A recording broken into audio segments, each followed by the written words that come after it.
আল্লামা জমিরউদ্দিন নানুপুরি রহমাতুল্লাহি আলাইহি তার কিতাবের ভাষায় লেখা আবু বকর রাদিয়াল্লাহু তাআলা আনহু তার বাসা থেকে হাঁটি হাঁটি পা পা করে এমন একটা জায়গায় গেছে যেই জায়গার নাম হচ্ছে কুফা নগর। কুফা নগরে যাইয়া আবু বকর রাদিয়াল্লাহু তাআলা তাকাইয়া দেখে কিছু সংখ্যক লোক একটা মৃত লাশ লইয়া দাঁড়াইয়া রয়েছে। আবু বকর রাদিয়াল্লাহু তাআলা আনহু এ বন্ধু অতি সংক্ষেপে আমার আলোচনা শেষ করে দিব, কোন দিকে নজর নাই, একমাত্র দিলটাকে নরম করে দিবেন। এ বন্ধু আবু বকর রাদিয়াল্লাহু তাআলা আনহু দেখে দেখে ডাক দিয়া বললেন, বন্ধু এই লাশটা লইয়া কোন কারণে কেন দাঁড়াইয়া আছো? আবু বকর রাদিয়াল্লাহু তাআলা আনহু এই কথা বলার সাথে সাথে লোককে ডেকে ডেকে ডাক দিয়া বললেন, ও হুজুর, এই লোকটা আমাদের সুরাফ নামক ব্যক্তিটা মারা গেছে। এই ব্যক্তিটা মারা গেছে, এই ব্যক্তিটার জানাজার নামাজ পড়ানোর মতো এমন কোন আলেম নাই, আমাদের কুফা নগরে এমন কোন আলেম নাই।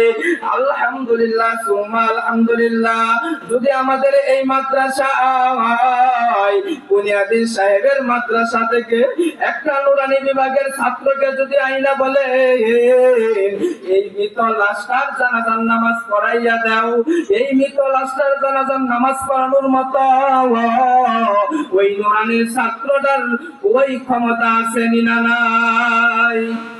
আমাদের এই এলাকায় এই মাদ্রাসার ছাত্রকে আইনা বলে জানাজার নামাজটা পড়াইয়া দাও, বলবে আমি বলতে দেরি, জানাজার নামাজ পড়াইতে দেরি না। কিন্তু ওই কুফা নগরে এমন কোন আলেম নাই যেই আলেম দিয়া জানাজার নামাজ পড়াইবো। আবু বকর রাদিয়াল্লাহু তাআলা আনহু ডাক দিয়া বললেন, তোমরা জানাজার নামাজের জন্য জায়গা রেডি করো, এই কাফন দাফন করাও এই লাশটাকে। আবু বকর রাদিয়াল্লাহু তাআলা আনহু ওই লোকটার জানাজার নামাজ পড়াইছে।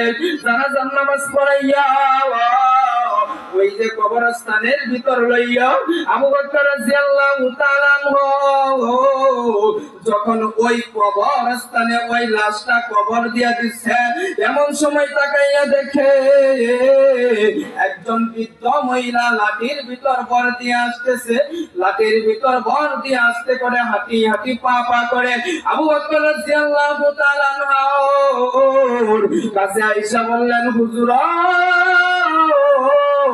এই যে লোকটাকে কবর দিচ্ছেন এটা আমার দূর সম্পর্কের কোন আত্মীয় নয়, আমার পাড়া প্রতিবেশী বললে আত্মীয় নয়, এটা হচ্ছে একমাত্র আমার সন্তান, কলিজার টুকরা। আবু বকর রাদিয়াল্লাহু তাআলা আনহু ডেকে ডেকে ডাক দিয়া বললেন, মা গো, তোমার সন্তান হইলে কি হইব? তোমার সন্তান হইলে কি হইব? তাকে তো আমি কবরস্থানে কবর দিয়েছি, তার জানাজার নামাজ আমি পড়াইছি, জানাজার নামাজ পড়াইয়া তাকে কবর দিয়েছি। আবু বকর রাদিয়াল্লাহু তাআলা আনহুকে ডেকে ডেকে ডাক দিয়া বললেন, হুজুর, আমি আমার সন্তানের চেহারাটা একবার দেখতে চাই। আবু বকর চিন্তা করলে, না না না না, এমন ঘটনা আমার জামানায় হয় না, আল্লাহর নবীর জামানায় এমন ঘটনা হয় নাই। কবর কইরা আবার লাশটা দেখাইবো, সংক্ষেপে অতি সংক্ষেপ বলে দিচ্ছি।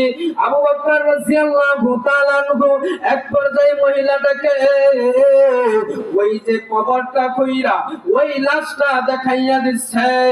লাশটা দেখার সাথে সাথে তাকাইয়া দেখে ওই যে চেহারার ভিতর আল্লাহ রাব্বুল আলামিন নূরে নূরান্বিত কইরা দিচ্ছে। আবু বকর রাদিয়াল্লাহু তাআলা আনহু ওই কুফাবাসীদেরকে ডেকে ডেকে ডাক দিয়া বললেন, ভাই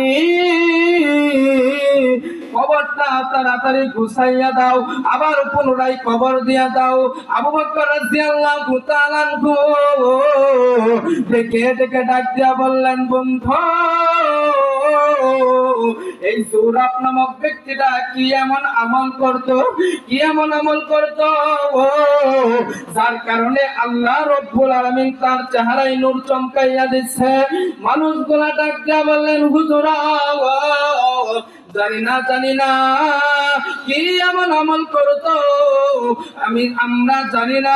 আবু বকর রাদিয়াল্লাহু তাআলা আনহু চিন্তায় মগ্ন হইয়া গেছে।